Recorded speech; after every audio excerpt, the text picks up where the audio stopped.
আসসালামু আলাইকুম। আজ আমি আপনাদের সাথে একটা হাঁসের মাংসের রেসিপি শেয়ার করব।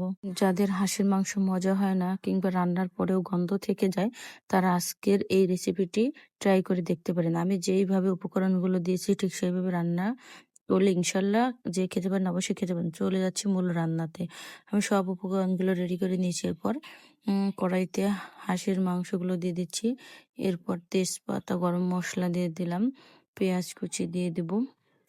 এবার স্বাদ মতো লবণ, হলুদ গুঁড়ো, লঙ্কার গুঁড়ো, জিরার গুঁড়ো, আদা বাটা, রসুন বাটা, পেঁয়াজ বাটা সব উপকরণগুলো দিয়ে আমি হাতে সুন্দরভাবে মাখিয়ে নেব।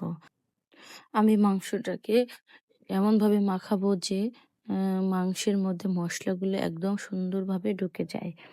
এভাবে মেরিনেশন করে রান্না করলে মাংসটার স্বাদও দ্বিগুণ হবে। তো আমার সুন্দরভাবে প্রায় মাখানো হয়ে গেছে। এরপর এটা আমি এক সাইডে রেখে দেবো কিছুক্ষণের জন্য, অন্তত 1 ঘন্টার জন্য রেস্টে রেখে দেব। এরপর এখন আমি হাঁড়িটাকে চুলায় বসিয়ে দেব। জালটাকে মিডিয়ামে রেখে কিছুক্ষণ জাল করব।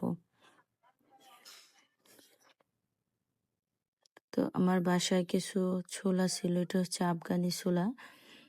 এটা রোজা শেষ হয়ে গেছে, রয়ে গিয়েছিল, তো এটা আমি ভিজিয়ে রাখছি, বিকেলে বাচ্চাদের রান্না করে দেব। তো আমি ঢাকনাটা তুলে নিলাম, এরপর একটু নেড়ে দেব।